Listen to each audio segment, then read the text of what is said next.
Hello and welcome to the Joint Dota League Season 4. This is the American Division 1/2 Upper Bracket Finals. So we're going to not be seeing these teams after this best of 3 unless the team loses, I suppose. If they lose, they are going to be going down towards the lower brackets. This is pretty much just playing for placing in the Joint Dota League Season 5, as Season 4 has actually already been won in the American Division. Yes, and it is Team TAEM. It's not Team, but I'm just gonna call them TTT because it's a pain to actually spell that out. So thanks for watching. Unfortunately, we still have... Well, I can't say unfortunately, but we still have some other Dota games going on, so More Rage Please is not going to be able to join me for at least the game number 1, but we should have a co-caster on for game number 2, and if needed, game number 3. So thanks for sticking around. This is going to be a best of 3 series, and we'll have to see how both teams are going to open up. As far as complexity is concerned, they're going to be running with stand-in I Annihilate. Over the last couple of days, they've been running with stand-ins for Wagamama Beaver, or Biver, is the one that they've been using most often, but I Annihilate is seen enough in the scene, at least in a stand-in position, so it should work pretty well for them. As far as who's actually favored, Complexity Gaming, I'd say, are probably the more stable team, but then again, I haven't seen Team play for a couple of weeks, so I definitely could be wrong, and we should be in for a pretty good game. I'd say 60-40 odds at the very least. Brewmaster! Right now, we will see that. More Rage Please has just finished this game, but unfortunately we can't actually get him into the lobby. It's going to be a first pick Brewmaster for Team. A pretty standard opener there. No big surprises. As far as the bans are concerned, Omni-Knight Io from Complexity and Batrider Lycanthrope banned out by Team. There's still plenty of ways that you can approach drafting from both sides, and a lot of really powerful heroes left inside the pool, but honestly not exactly sure where each side is going to end up settling on. Vengeful Spirit, if you really want to go for just the tried and true supports that can go in pretty much any situation, I think that would be a solid first pick for Complexity if they want to go for it. More often than not, Complexity do like going for the Brewmaster themselves,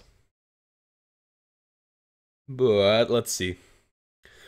It is going to be them to actually go for a first pick Lion, having an instant disable up against the Brewmaster as well as follow up and burst to bring him down before he's able to get off that split is always nice to have.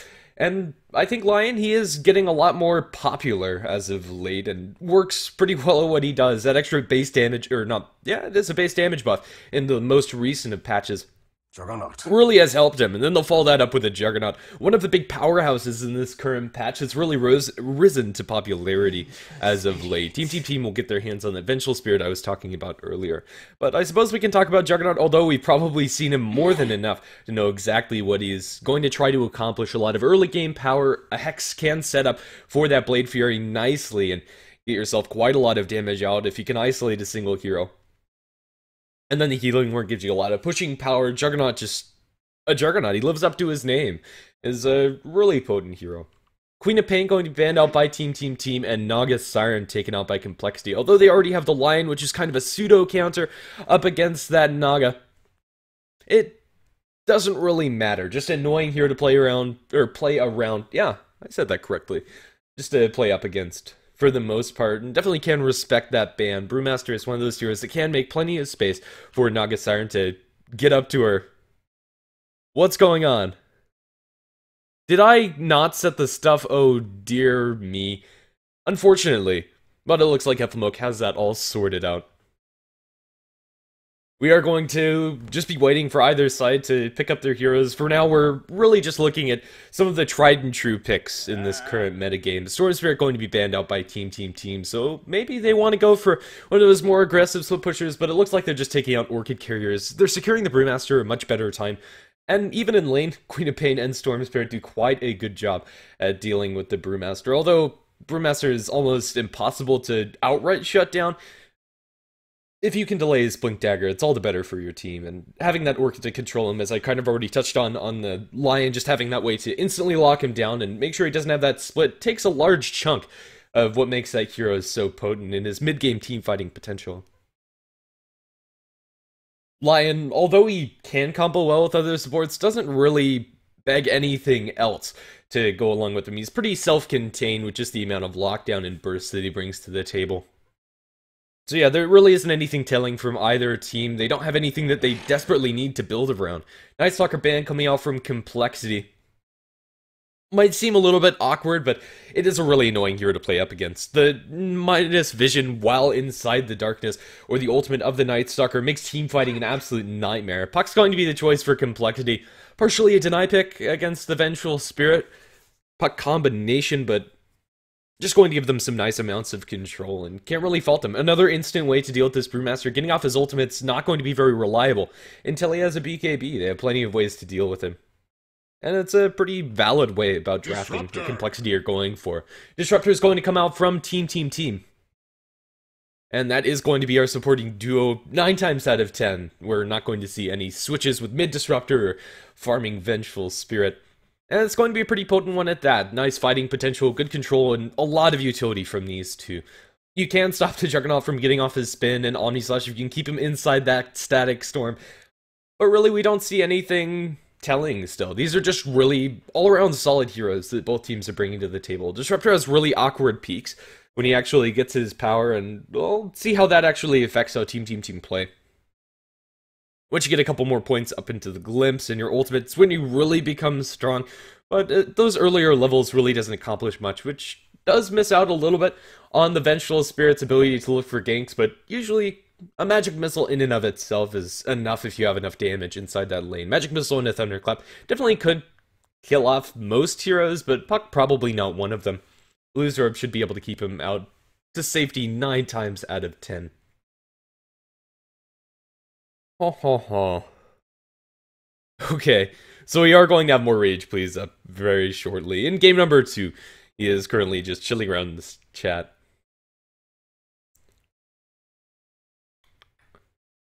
Yeah, for now, team. They do appear to have 5 stand-ins. I don't think they've actually updated their proper lineup, but for now, Complexity Gaming going to go ahead and pick themselves up and Undying. A lot of really early aggression that could come out from this team.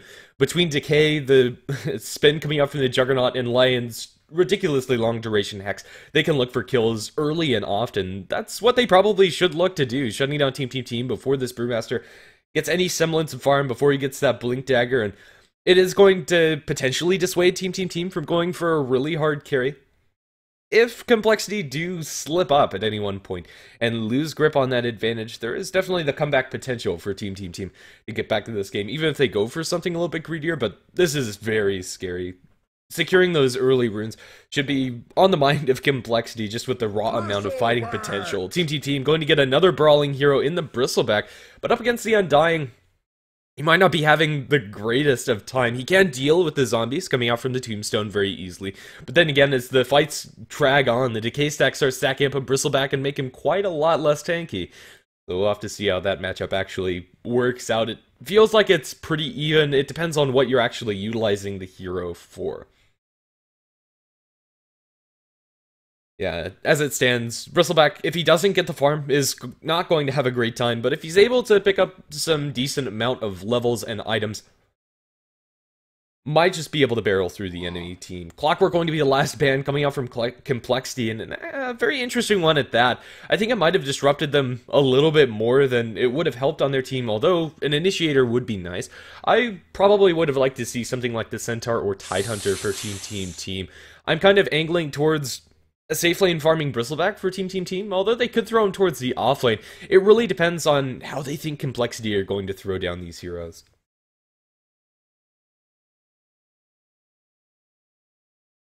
Yep, for now,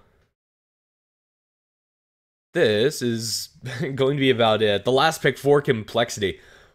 I'm kind of feeling they're just going to go for another support Undying in the off lane, mid puck, and safe lane Juggernaut, and where they actually throw these supports is a different story. There's a lot of different ways that they could roam around with this. I think they just go for a really standard support. I don't think there's really any specific role that they need to fill. If they want to play things a little bit more passively, a Sand King could work really nicely for them. Just having yet another way to initiate on the enemy team, it's hardly a bad thing. It's actually going to be a Necrophos for them. A lot of sustain coming out between the Soul Rip as well as the Death Pulse, and honestly just going to be really annoying. If you can catch the Bristleback in the front with that Reaper's Scythe, they're going to be able to kill him off very quickly. Finger of Death into the Reaper's Scythe is quite a sick combination, and just bringing down that single target before the fight actually begins, and I quite like it, even though as a hero I absolutely despise playing up against Necrophos. I can definitely understand the want to fit him into one of your team lineups, and team, it really feels like they're going to lack the damage to kill off any of these individual heroes on Complexity's side. They have to do it almost instantly, and Lion might be the only one that actually dies inside these team fights, dragging it out, as Bristleback really wants to be doing. Just isn't going to be a real way to work around this, so not exactly sure how team are going to put together their entire lineup. Honestly, they might consider going for something like a Timber Saw. They just need something to burst down the enemy team, maybe a Zeus even. I'm just kind of throwing out names here and there, but they desperately need some way to fight up against this. Taking it late, also very risky proposition, even though Undying's going to fall off. Going late up against the Necrophos' Reaper's Scythe is always a bit questionable, as one Reaper's Scythe can completely change the state of the game, and not something that most teams, and anybody really, wants to go up against. For now, team going to be considering this last pickup for them. If they go for either of the two that I mentioned earlier in the Zeus or Timber Saw, they have a lot of flexibility. And even if they don't, Brewmaster or Bristleback can pretty much go to any one of these lanes that they want to. We're probably not going to see a mid-Bristleback, but that's not the worst either. 10 seconds. At the very least, we're going to see what this fifth pickup for team is very shortly. And what's it going to be? One, and it's going to be an Ember Spirit last, if given the items.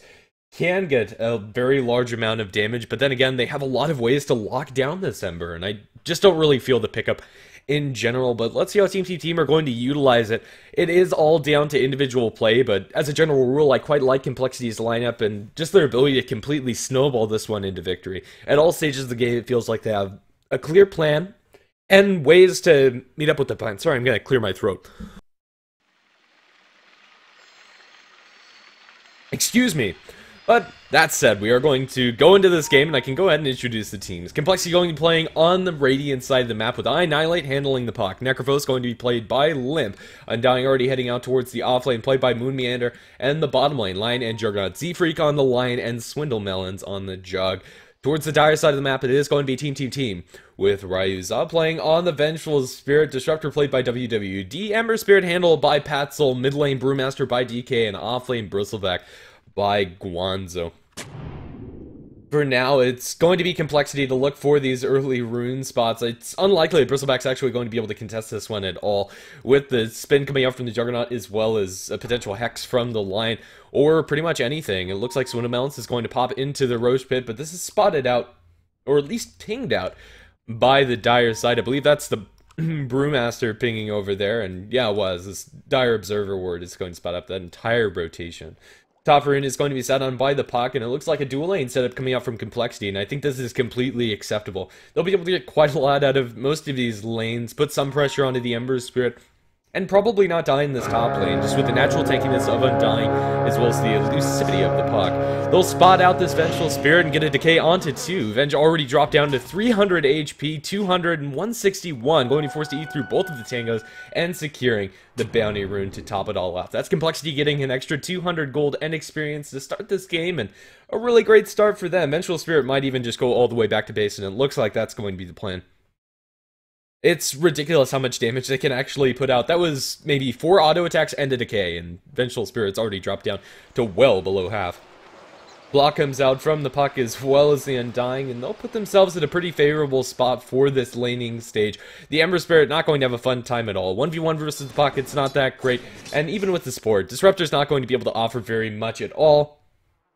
And neither will the Vengeful Spirit. Decay is going to be thrown out very liberally by Moon Meander, and they'll be able to keep them at bay. If they get a little too over-aggressive, could be in for a nasty treat.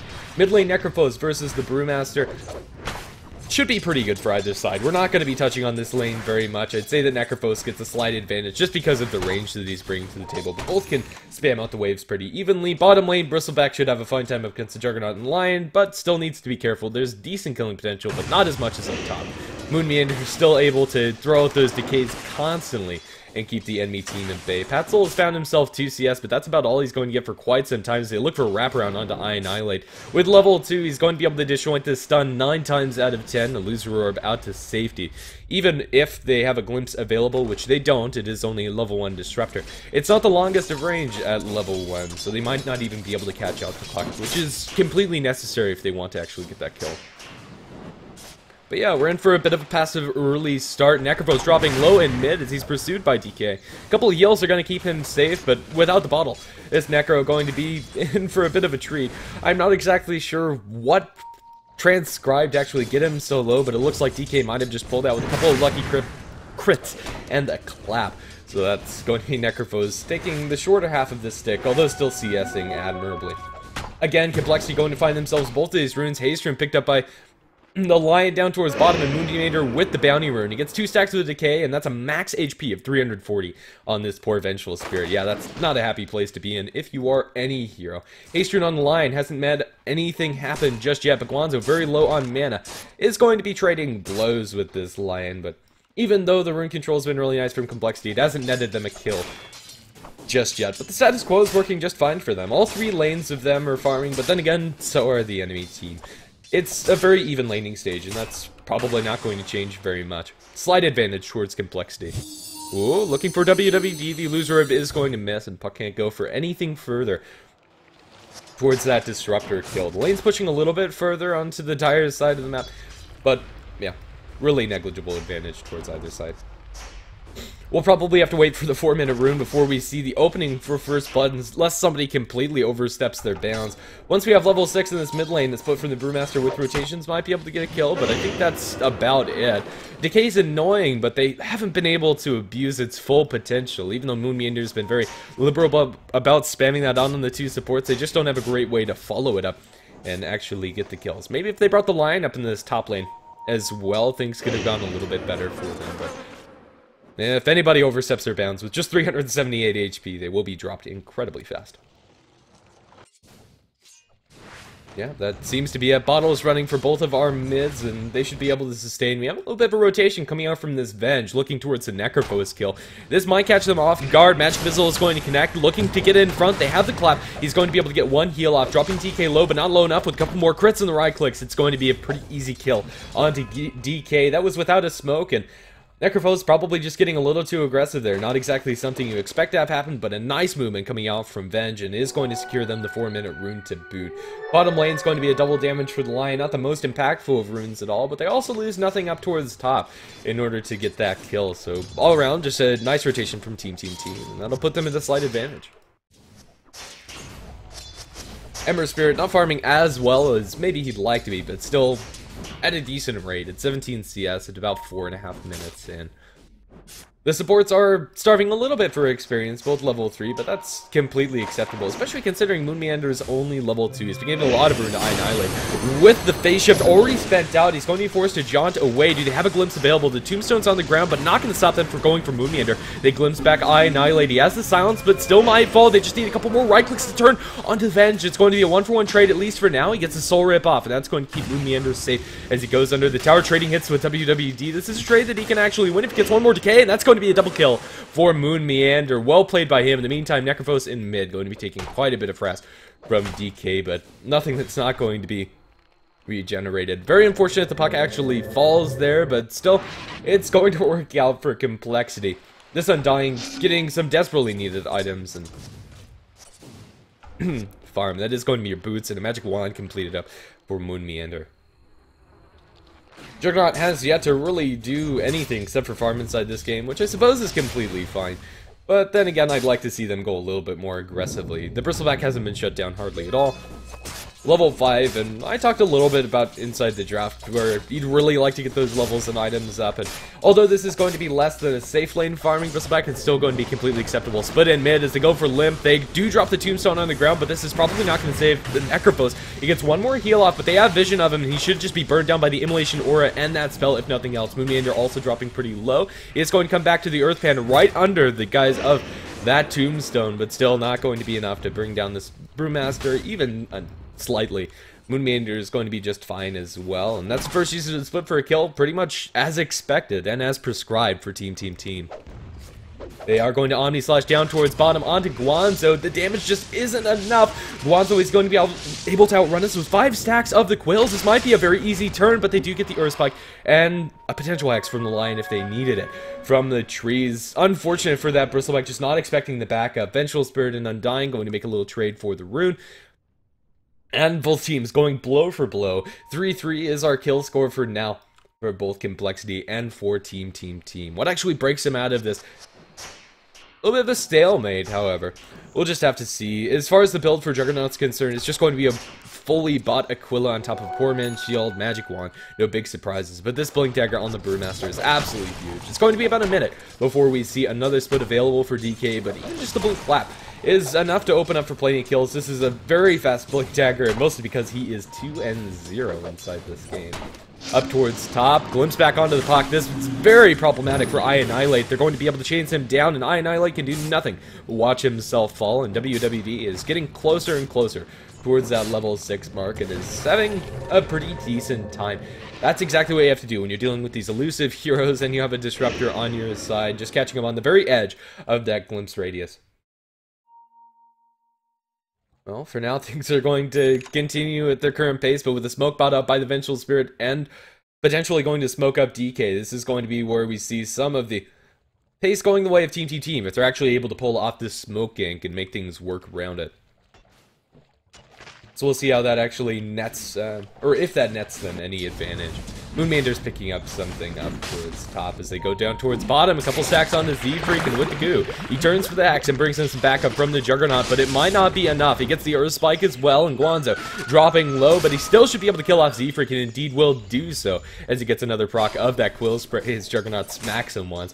So that is going to be end of Lion's life, and Guanzo is going to be able to walk that one off very easily. But here comes the rotation in from DK with that split available, looking potentially for the Necrophos kill. Limp is farming up, and DK hasn't spotted anything out, and the Necrophos isn't showing, so it looks like DK is going to pull back out of there, and probably the right decision as well. Moonmander is going to show pretty darn soon to this creep wave. So that could be an opening as they blink, clap, and they do not even need the split for this one. With the Magic Missile, they'll be able to drop him down and also farm up a Tombstone to boot. That's going to be a little bit more gold spent away of the enemy team, and Moonmander probably didn't need to do anything. That Panic Tombstone probably did more harm than good. For now, I'm going to go ahead and check the chat and make sure that everything is working out correctly. As this is a solo cast, unfortunately, it does leave you open to some technical issues, but still a push in mid coming out from Team, and still put some pressure, and then blink clap forward. They have the split available for DK if they're able to get it off. He's hexed up and can't do anything as they focus WWD on the sidelines. Dropping low to the puck.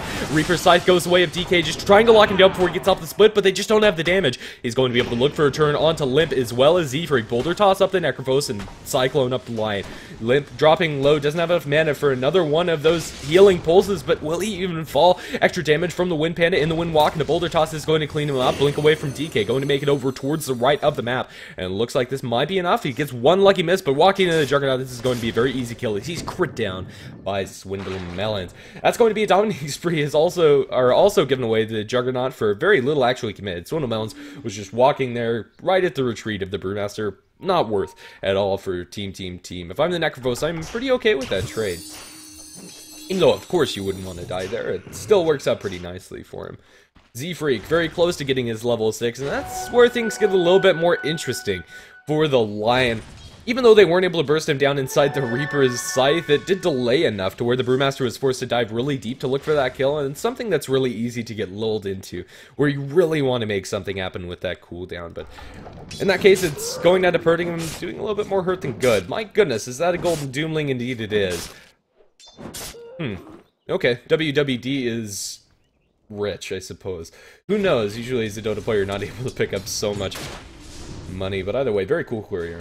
Down towards bottom, we have another Omni Slash prep by Swindle Melons. He is fighting up with Guanzo, which is not a fight immediately they can win. Now they will jump in with the Brewmaster. The spin is going to come out from Swindle Melons after the Omni Slash. They finger down the Brewmaster, and now Bristleback is also going to suffer a similar fate. They lock down Z-Freak, but the tombstone on the ground, the heals onto Z-Freak, he's still going to fall. They aren't able to actually save him. Pursuing down Patzel. Patzel does have a remnant, but not enough mana to actually activate it. They blink forward on Annihilate to get another decay stack onto Ryza. They're not able to finish off this Vengeful Spirit. They're diving very darn deep, and Zona Melons is going to be forced back. Although Annihilate and Moonleader want to dive tier 2s, these guys are going balls deep, and it looks like they're going to have to fall back. My goodness, not exactly sure what the plan is here now, as Annihilate behind the tier 3 tower has plenty of mana for another Illusory Orb, but they know exactly where this puck is. They can't collapse onto him either way. They're TPing into the tier 2 tower. Blink clap in for the Brewmaster. Well played there, but a jaunt away glimpse from the Disruptor is going to send him all the way back behind this tier 3 tower. They're spending a lot of time to chase down this puck, and will they even be able to kill him? They don't have the glimpse to cancel that TP, and that's going to be the end of it.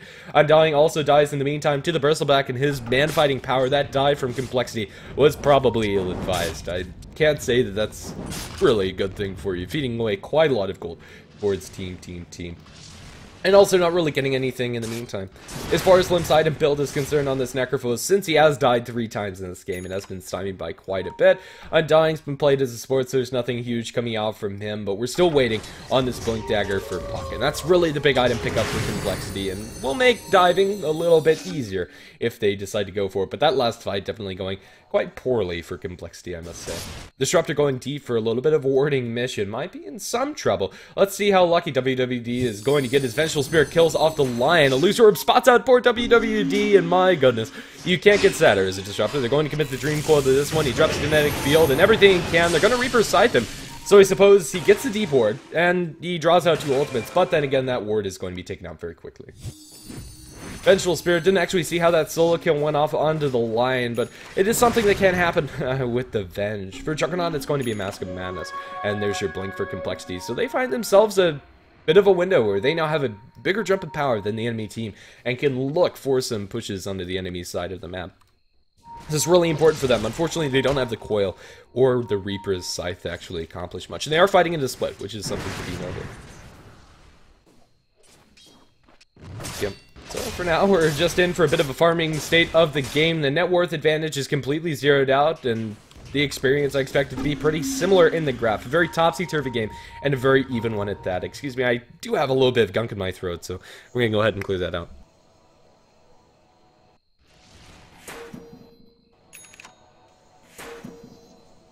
Sorry about that. Winter just isn't very comfortable for me, I suppose. Dewarding action coming out from Z-Freak with a little help from Moon Meander to give him that vision up to the high ground, but the misses are not being very friendly. Z-Freak eventually is able to clear that one out. We do have the Finger of Death up online for the Lion as well, so I'd like to see Complexity look to make a jump in some form or fashion in the near future. Yep, for now it's also going to be Team's turn to just kind of fall back. They're going to stack up some Ancients. Bristleback can farm that with a little bit of acceptance, but my goodness, the burst damage onto the poor Disruptor and onto the Vengeful Spirit is going to spell the end of both of their lives. In the meantime, Bristleback is man fighting up against the Omni Knight, or my goodness, Juggernaut with his Omni Slash. There we go. That's the Omni. Blinking Clap from DK. He does have split available, but can he actually get a kill? Melon's dropping low. He's able to clean up that healing ward, but the heals coming out from the Undying are going to be enough to keep this Juggernaut safe. Moon Meander not going to be so lucky. He gets up a decay, but that's going to be the end of his life. Perched down on the ground, instant blink away from Puck, as that Cyclone does not do damage, unlike Yule's. Windwalk from the Brewmaster not going to be doing much of anything. DK attacked from the high ground, actually going to be missed, and an Illusory Orb thrown out by Annihilate. He's actually going to jaunt to that one. Not exactly sure what the plan is here, Annihilate. Going to be forced to use his stick charges. Mind fighting that Brewmaster is not something he can do. He silences up DK, but Annihilate, that was really sketchy. Guanzo is going to be stunned up, as well as DK by the Lion, bailing out Annihilate after a really questionable jaunt. Not exactly sure what the plan was there. He didn't have a Dream Coil or anything of the sort, or any backup for that matter, except for the Lion that was close. Maybe if they have their ultimates on those 2 heroes, they can make that one work, but I think that was riskier than it needed to be. Limp is going to complete up his mechanism. He's going to be a little bit mana strained unless he gets a kill with this Reaper's Scythe, but that's going to be all fine and dandy for him. As far as other items are concerned, we now have an Ember Spirit with his Battle Fury. So the damage that I was talking about them needing is starting to come out from the Ember, but it really doesn't start to shine until you have that Daedalus up as well. Both teams really haven't been putting much pressure at all on any of these structures. Middle tower is going to be denied out by the Ember Spirit. Bottom tower was previously, or is still standing for both sides, and honestly, I'm surprised that that's the only tower that's fallen in this entire game, and it was a denial. Moon Meander and company are going to be charging, and they might be able to bump themselves into a Bristleback. He turns around the corner, and that's not a happy place to be in. As Guanzo is going to be scythed up, that's going to kill him on impact, even though it is coming from behind.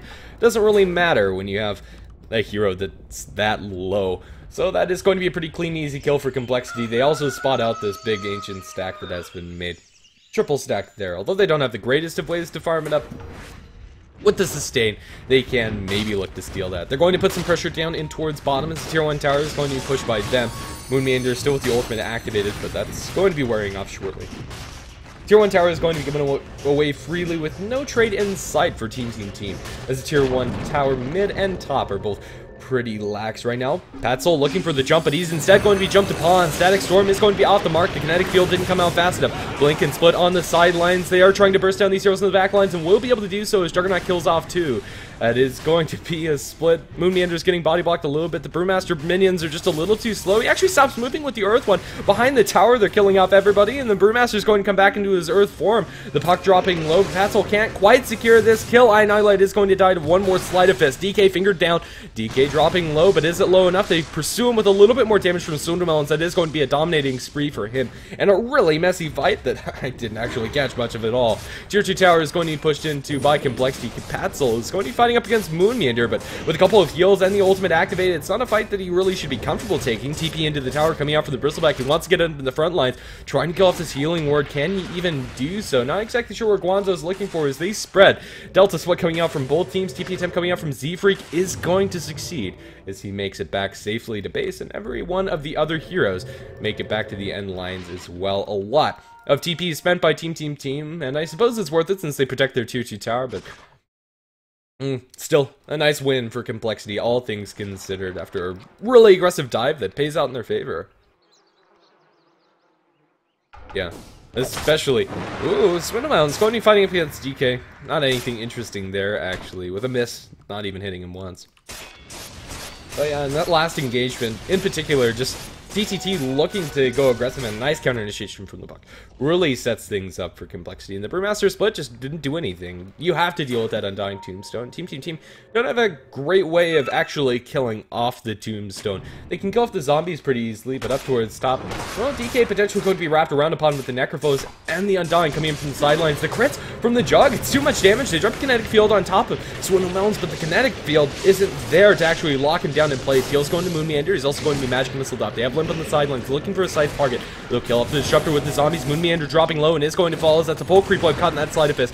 Limp also dropping. He gets one more heal off, but I think he's going to fall either way, and a double kill for Patzel and a 2-2 trade. A fairly even one at that, but I think that's probably better just for team because of who actually gets that gold, and it is the Ember Spirit. Yeah, still a really topsy-turvy game and quite fun to watch. Plenty of action. They spot out the Venge, and my goodness, that's not the right neighborhood for you to be in. This ward, setting that up entirely, is Venge. Moseying along inside her jungle is going to be completely caught out. Well, we still don't actually see either team really heavily go for any of these objectives, although Complexity have managed to find themselves a decent lead.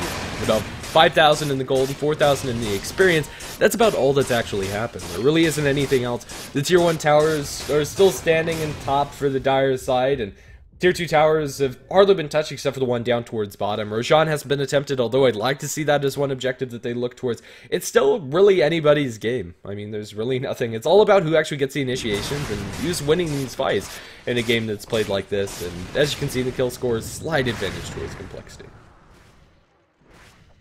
They do have pretty much everything at their disposal right now.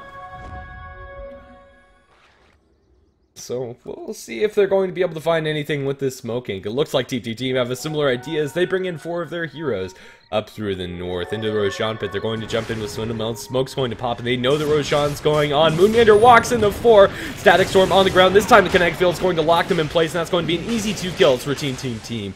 As Complexity just get caught completely off guard by that Smoke King. Radiant Ward up towards there did nothing for them as they were inside the guise of smoke. As Brewmaster looks over towards the left, but isn't actually able to find anything. Pluck Blink away is going to keep him safe, and that's going to be about all she wrote, but now it's Team's turn to look for the Roshan with the minus armor coming out from the Venge as well as from the Bristleback's goo. This is going to be a very fast Roshan if they actually throw all of that together. And they have plenty of damage to boot. Complexity with just the Necrovos line and Puck. Although they can put up a valiant fight, actually killing off this team is really not in the cards for them.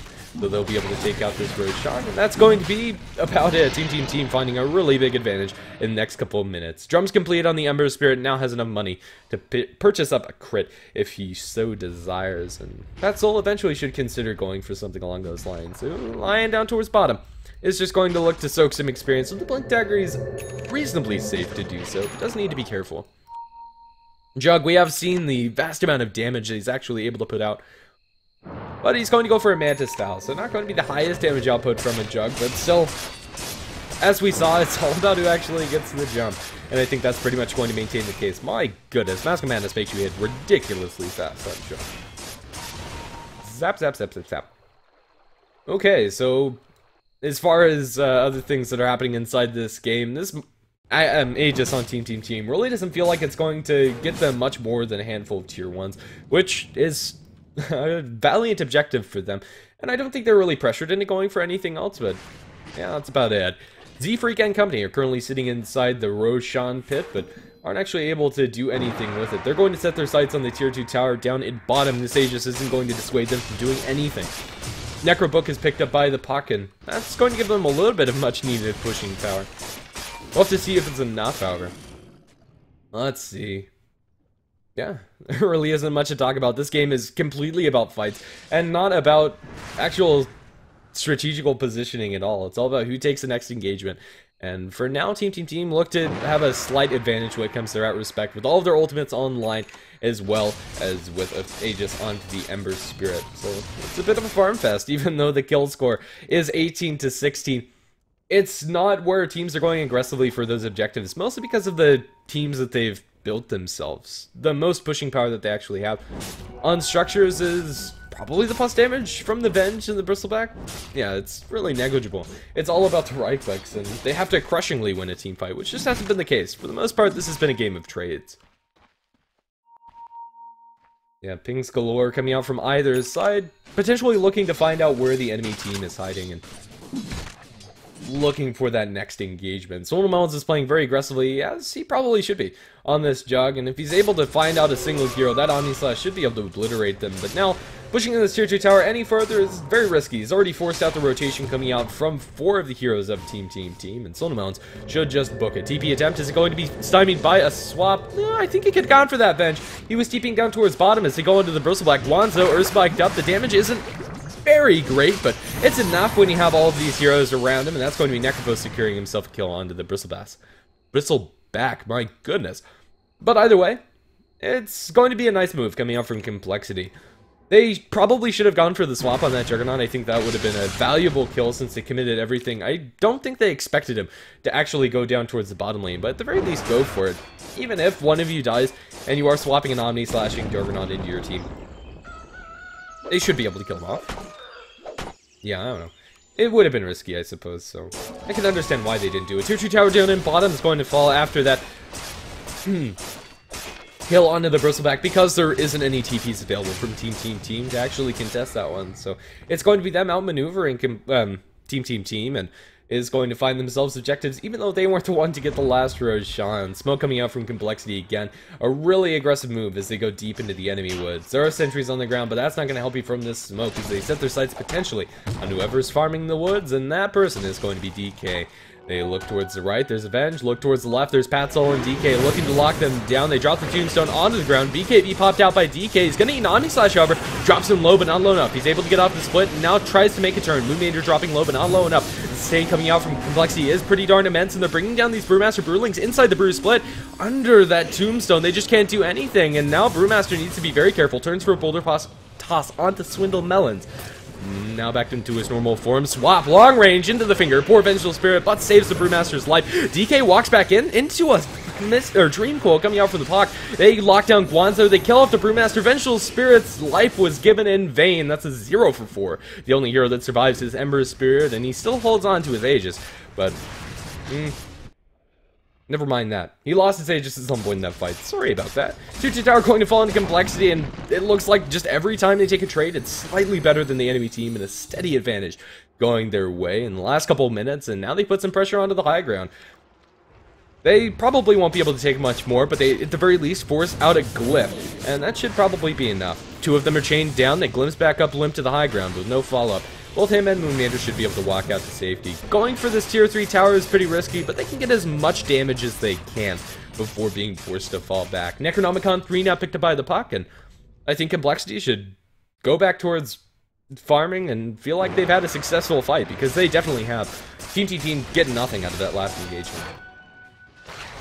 As far as the next items are concerned, for both teams, it's mostly Complexity they're looking towards, and we have another Atos being made by the Undying, and he's going to be able to get glimpse back, swap back onto Z-Freak. TP attempt is going to be stymied by a magic missile. Yeah, that wasn't really going to happen in most cases, but they might be able to get the turn onto the Vengeful Spirit. Orb's thrown out by the puck. He can't get that kill before being forced to jaunt out, so he is just going to take the safe play and get back towards that. If he had a Dream Coil, easy kill onto the Venge. Unfortunate for them. Just going to be a nice pick off for Team onto the Lion.